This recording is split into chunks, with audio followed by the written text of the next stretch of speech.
Sino? Kay Brett. Uy, sino? Bakit? Water na lang din. Water na lang. Pero close lang kami. Ganun. Close lang kayo. Hindi ko po maintindihan yung reaction niya. Baka okay lang or... Ano nagustuhan mo sa kanya? Wala siya ng mata.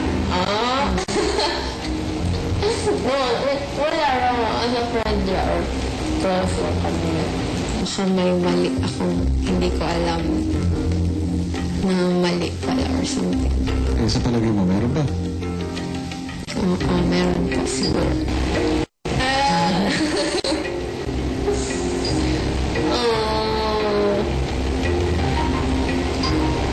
Bakit? Anong sa tingin mo, yung Brett? Bakit nag-ask ka?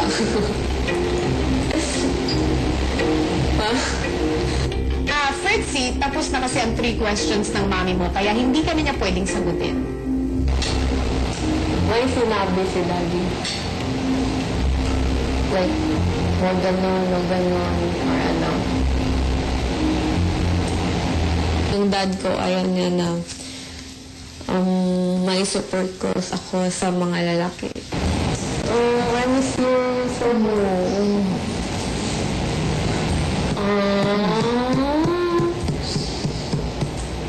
Wala.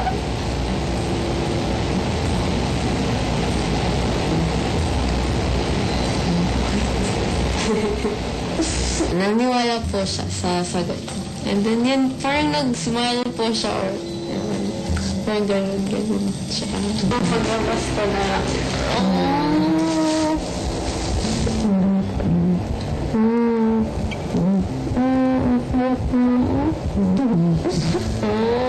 Matagal ko na hindi nakita yung si Fritzy ba?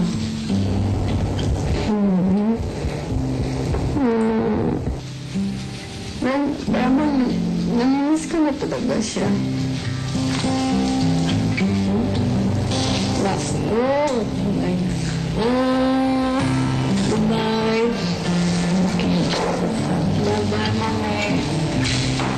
Bye-bye. Sa kanilang mga napagdaanan ng araw na iyon, sa tulong ng gabay ni Kuya at ng ina ni Fritzy, marami silang mas naunawaan. You can still have fun without being too close. Importante pa na may distance talaga. Get close kami. And then, salamat po na na-realize na we can have fun kahit may distance. It's better after what happened. I don't know, it like makes spending time with her more special than, you know? I mean? Dahil siguro sa marami siyang pinagdaanan sa life niya. Gusto niyang siguro na makakita siya ng girl na kagaya ni Fritzy, makaintindi sa kanya. Sincere si Brett. Sincere siya. Every day, like, I'm happy to see her. It's like, I'm not getting, just, wow, I don't know, it's great. Tapos na ang oras ni na Brett at Fritzy para matutunan ang kanilang aral. Pero isang housemate ang kailangan ng lubusin ng mga nalalabing oras sa loob ng Kuya. Jenny? Po? Dahil sa paglaban niyong lahat sa aking batas ng nakarang araw, ikaw, Jenny, ay pinapatawan ko ng forced eviction. Habang ikaw ay nasa loob pa ng aking bahay, isang mahalagang misyon ang ibibigay ko sa iyo. Misyon na makakatulong sa taong bayan sa kanilang pagpili ng housemate na karapat-dapat maging big winner sa Team Big Night. Opo. Tinatanggap mo ba ito? Opo. But what? I just changed.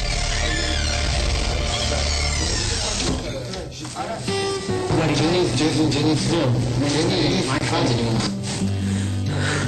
Hindi ko po alam nangyayari to. Pero okay lang po kasi di ba lesson din to?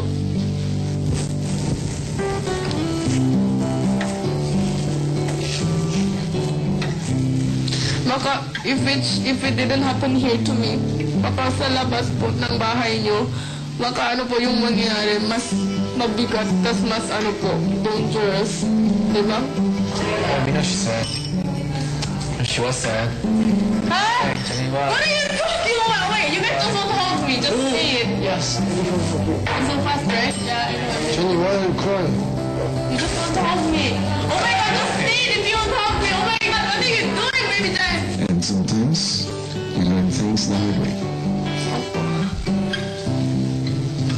Pero ang importante, may mga aral tayong natutunan. Kung ano ang mahalagang misyon ni Jenny ang malalaman natin sa takdang oras. Habang si Ryan, Why do you look worried? Because the clock sounds are scary. You're afraid of clocks? I'm not afraid of clock, but it's scary. Don't you? Or not? You're afraid of time? I mean, the sound. Oh, really? Go on, really? I'm not joking. Oh, really? Go on, please. Please.